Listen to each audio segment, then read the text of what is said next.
All right, so today we are going over how to sign contracts in GHL and when you want to do that in your onboarding process and how you want to do that. So we're just going to create an opportunity here. Contact name, we're going to do Jim. Oh. Actually, we need to create a new contact. Create new contact. Jim.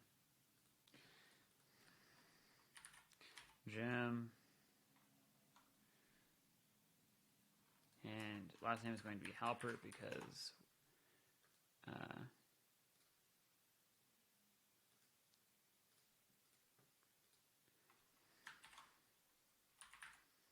Jim at dundermifflin.com. I feel like they actually wouldn't have a .com. It says it's not valid, of course. Anyways, we'll leave the email blank just for kicks and giggles. I was hoping to get away with that. That's fine. And we're going to say the opportunity value here is a 5K package. We're going to manage. We're going to manage the social media of Dunder Mifflin. Not going to assign an owner. We're going to leave this open. We're going to do closer pipeline, and we're going to put this under contract signed. Cool. We'll hit create. We'll hit exit. Sometimes you gotta refresh here.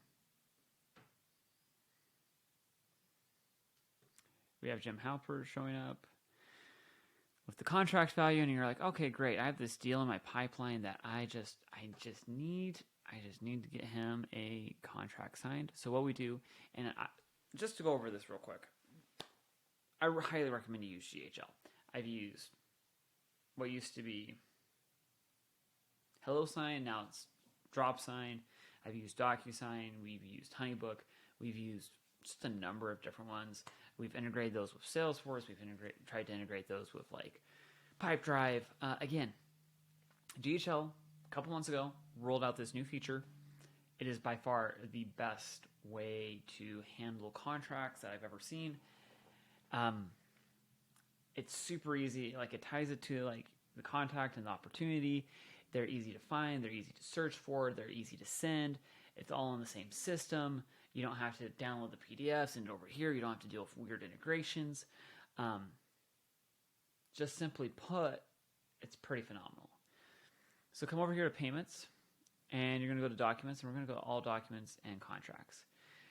We're going here first, just simply because I want to go over how this looks. You have draft, waiting for others, completed. And this is kind of like the workflow that it has. They have a really good search feature here, and you can hit new. And you can do upload a PDF or new document. Under templates, you can actually create templates. So we could do new template. And they have a bunch of different things you can include here, text, image, video. You can hit use template once you're done. Except this is a completely blank page.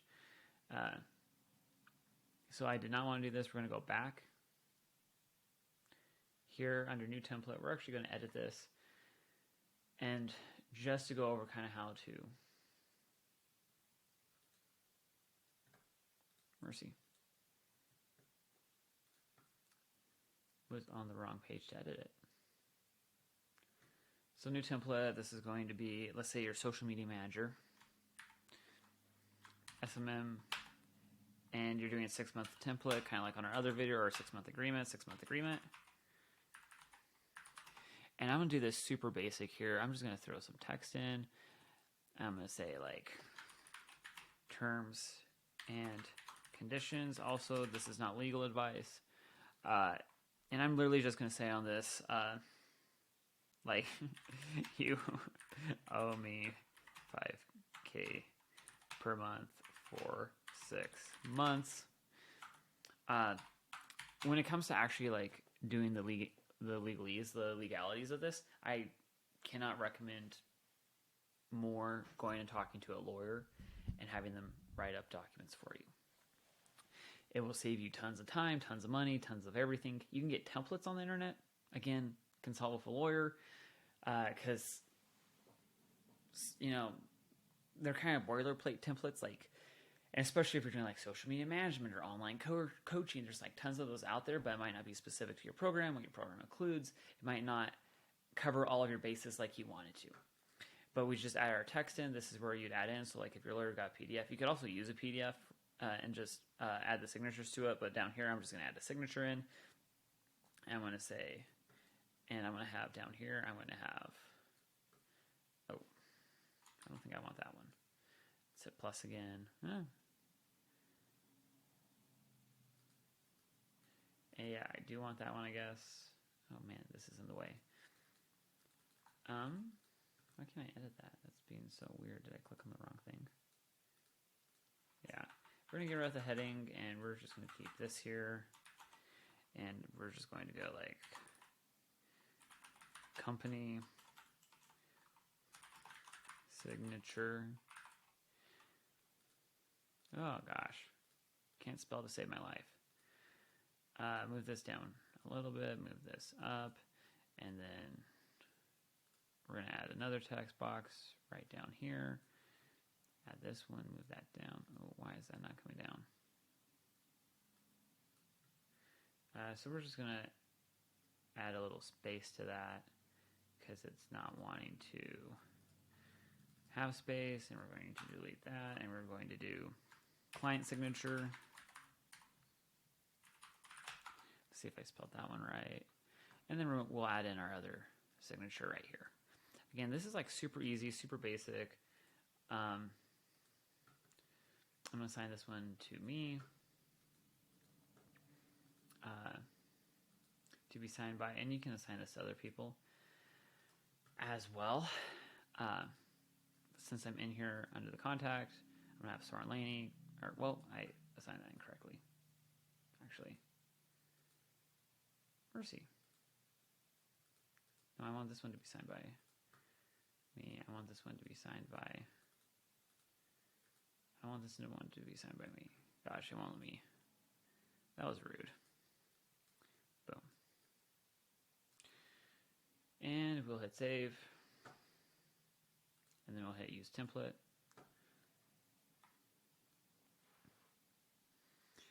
And then we'll come in here. We'll select the client one.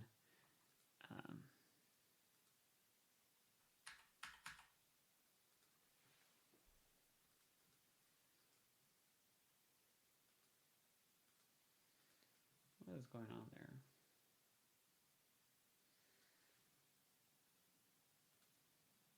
You can select the recipient. We'll select Jim. Missing email. It's not going to like that for all intents and purposes. We're going to select Kenda here. Company signature Soren. And then, yeah, client signature Kenda. If I had an email for Jim, it would be this email. So, yeah. And then you go up here and hit send. You can also hit save. You can also hit preview. Super easy to go through and do. As a relatively good UI when you're not being dumb and you haven't assigned the recipients to them. I always forget to do that. But over here you can see under draft we had the new template one when we used that earlier. I'm going to go ahead and, man, I always move that right in the way. I'm going to delete that original one, but you can see we have this one for Kenda. And if we went back into opportunities here, we clicked on Jim Halpert and we did, let's just say we do Jim at Laney Media. Hit update. It liked that one. We're going to click on this again.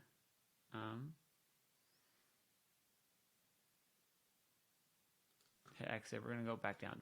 Payments, templates, use template.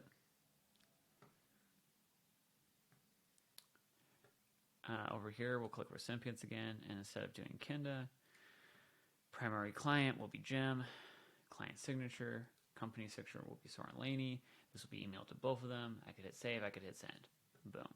And again, besides Jim not having an email, you can see how quick and easy that was to do. If we hit back here, it's not going to save, I do believe, because I hit no, or maybe it did right here. but it didn't save Jim because I didn't save it. Another thing you can do is you can use a PDF. So if you have a lawyer that gave you a client, you can drop this in and then add all the signatures going down. And again, it's super easy. You can, once you send it, like if I were to hit send on this one,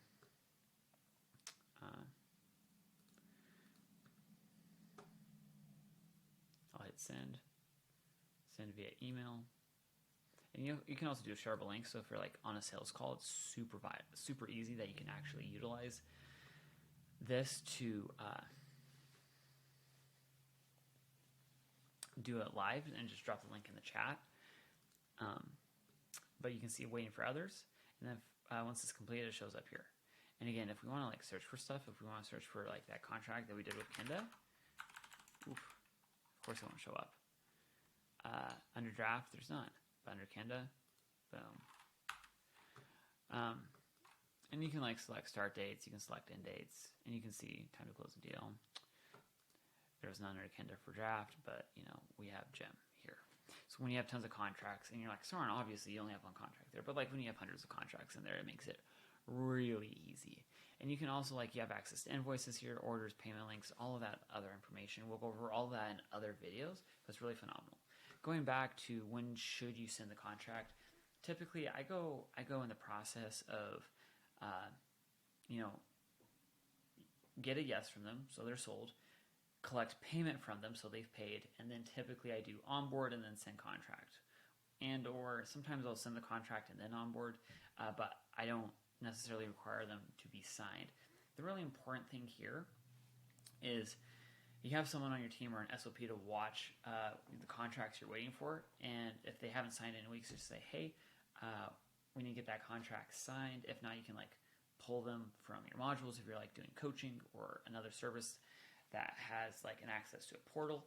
The other thing you could do is obviously if you're doing social media management and they don't sign, within a weekend, you can just stop posting content, right? In this example, there's a lot of optionality there. I usually try not, super hard press, or, I don't try and do a hardcore press to get the contract necessarily always signed on the call if they've paid, okay?